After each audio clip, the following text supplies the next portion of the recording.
Hey guys, welcome to another episode of Coffee with Scott. I invite you to sit down, take a 10-15 minute break with me, get your Covenant Cafe coffee, your Covenant Cafe tumbler, your Covenant Cafe coffee mug. Well, you may say I don't have any Covenant Cafe coffee. I don't have a Covenant Cafe mug, don't have a Covenant Cafe tumbler. Well, I can tell you how you can get those things at the end of this video. But for a little while, I want us to look at something that is called the 4 Messianic miracles. Let me just say this, that when we read the New Testament, we see that there seems to be this group of people that seem to be harassing, if we can use that word, harassing Yeshua in different places. But what if I could tell you that they weren't necessarily harassing him as much as they were investigating him? Let's use that word. They were investigating him to see if he was who they were looking for. So the religious leaders of his time, maybe even before and after his time on earth, said that there were 4 miracles that only the Messiah could do. And I want us to look at those miracles that they said only the Messiah could do and discuss them maybe a little bit, or show you where some examples of those miracles are in the Bible. And then maybe by this understanding, you will see that maybe they weren't necessarily just harassing him all the time, as they were investigating, seeing, is this him? Because we have to understand that before Jesus and after Jesus, there were those who claimed to be Messiah, but they couldn't do the miracles that he performed, and most importantly, they did not die and then resurrect. Didn't happen. And they were not God manifested in flesh as Yeshua was. So let's look at the first, well, we're going to call it the first one that we're going to look at, is healing a leper. So we need to understand that the religious people of that day said only the Messiah can heal a leper. Mark 1 in verse 40 says, "And there came a leper to him, beseeching him and kneeling down to him and saying unto him, If thou wilt, thou canst make me clean. And Jesus, moved with compassion, put forth his hand and touched him and saith unto him, I will, be thou clean. And as soon as he had spoken, immediately the leprosy departed from him, and he was cleansed.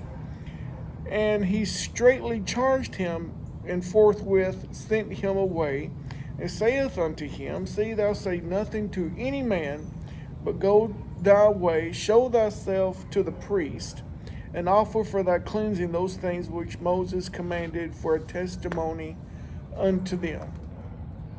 So in Mark 1, verses 40 through 44, we see that Yeshua cleansed a leper. Now this took place in 27 AD. 27 AD is when this took place. And so we see, well, let me finish the next verse. How about we do that? In verse 45, after he charged him not to say anything, verse 45 says, "But he went out and began to publish it much, and to blaze abroad the matter, insomuch that Jesus could no more openly enter into the city, but was without in desert places, and they came to him from every quarter." So as I was saying, this occurred in 27 AD. Why am I saying that? Well, this is Jesus is starting his ministry. He's gathering his disciples together. He's performing these miracles. And in Mark chapter 1 that we were just in verse 21, we read that Jesus goes to the synagogue. Jesus goes to a synagogue on the Sabbath to teach. So let's just address this for a minute, that Jesus came to change the Sabbath day from the seventh day Sabbath to the first day Sunday. This is 27 AD in the book of Mark, in the first chapter of Mark. What's he doing? He's going on Sabbath to teach. Let's move on. Luke 17, starting at verse 12. Here's another example of Yeshua healing lepers. It says, as he entered into a certain village, there met him 10 men that were lepers, which stood afar off. Now let's address why these men stood afar off. We see in Mark, they cried out to him. This leper cried out to him, said, if you will, you can make me clean. Here, these lepers, these 10 men, are standing afar off. Leviticus 13, 44 through 46 says, he is a leprous man, he is unclean, the priest shall pronounce him utterly unclean.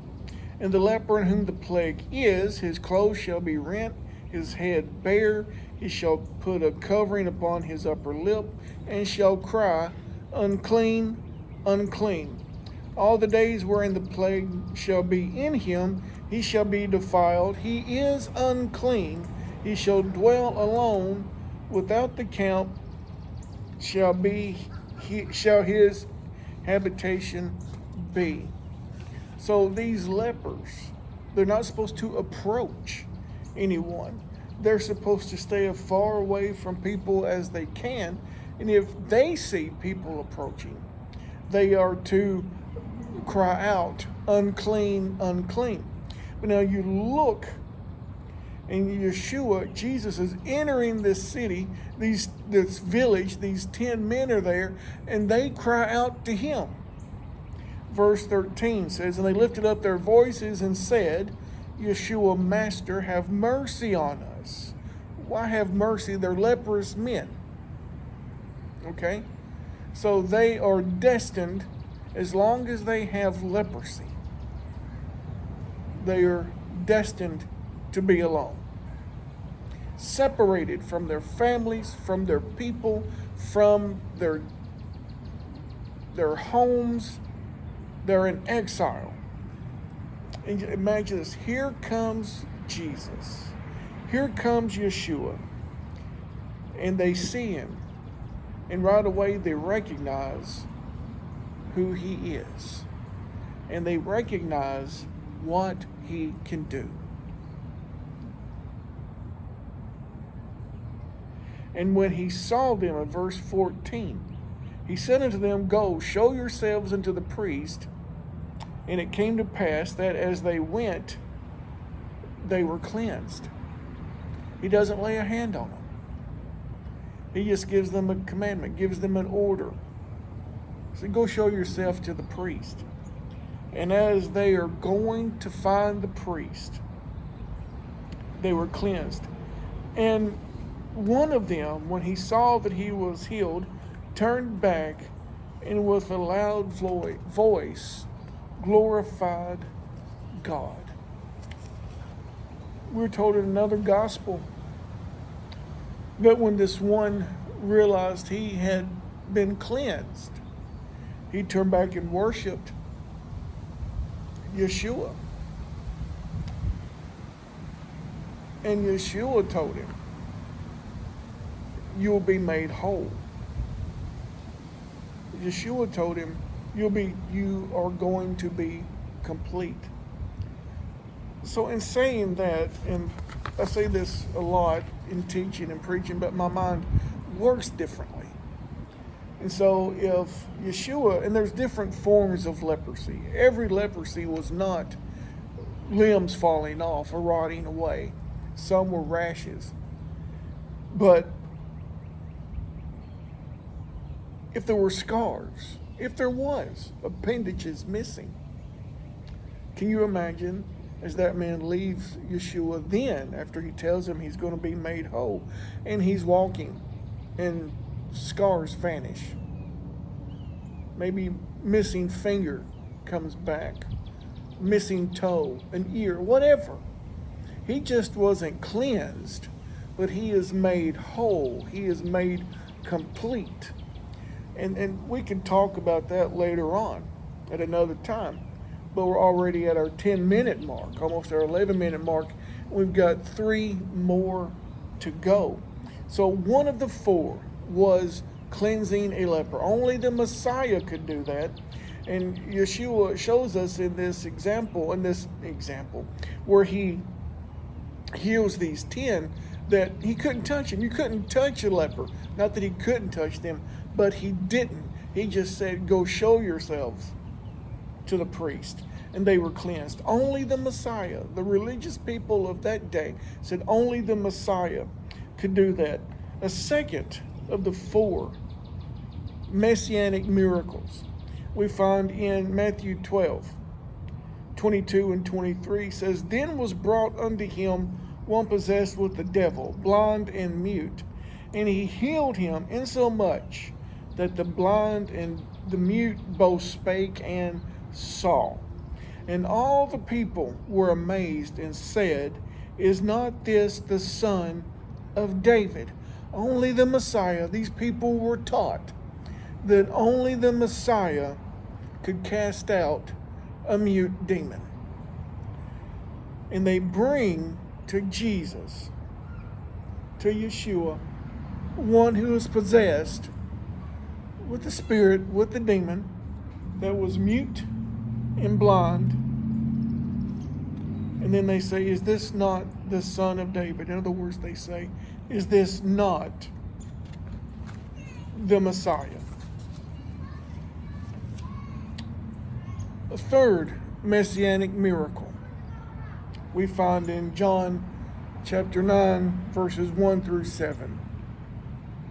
It says, And as Yeshua passed by, he saw a man which was blind from his birth. And his disciples asked him, saying, Master, who did sin, this man or his parents, that he was born blind? Jesus answered, Neither hath this man sinned nor his parents, but that the works of God should be made manifest in him. I must work the works of him that sent me while it is day.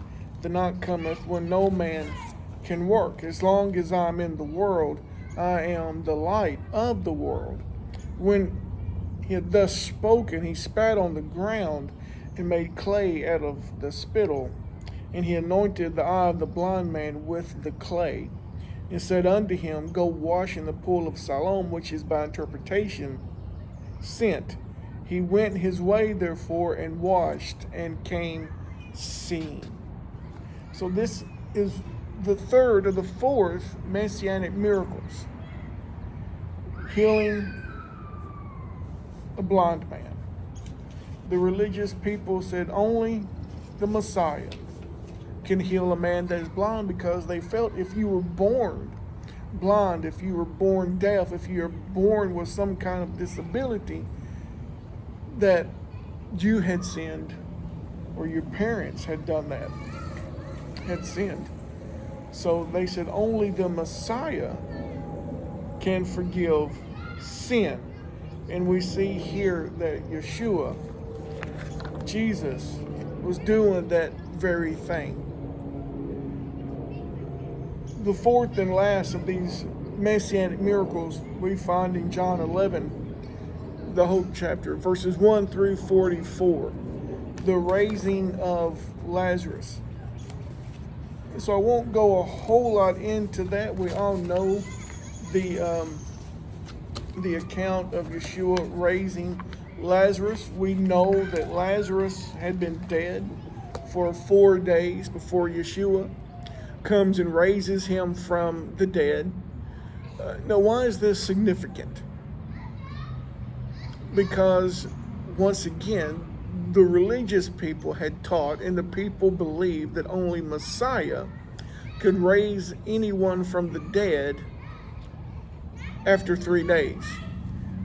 They believed and taught that after you died, your spirit hung around for 3 days, and so you were able to come back within those 3 days. But after the third day, anything past that, only Messiah could raise the dead after 3 days. So Yeshua shows up on day 4, tells them to roll the stone away, and he calls out to Lazarus. And on day 4, Lazarus walks out of the grave. As I said, I thought this would just be interesting, maybe some things you did not know, proof, maybe to some who would doubt that Yeshua is the Messiah. Here is proof that he performed these miracles that man had said that this is what the Messiah. Only he is able to do these things. Hope you enjoyed that. I hope you learned from that, or able to learn or glean something from that, even maybe more insight than what I have shared with you. But real quickly, if you're interested in ordering our Covenant Cafe coffee, you can message me here. Leave a message for me on our YouTube channel. You can find me on Facebook at Coffee with Scott. If you want to order one of our tumblers, this is a 15-ounce tumbler. We have a 15-ounce coffee mug. We have a 20-ounce tumbler. We can get smaller coffee mugs. We have refrigerator magnets. We have tote bags, and got other things in the work as far as merchandise for Covenant Cafe. If you're interested in any of that, you can contact me. I will get with you, and we'll be able to fill your order. This is Friday. The sun will be setting in a couple of hours. So just let me say to you, Shabbat Shalom.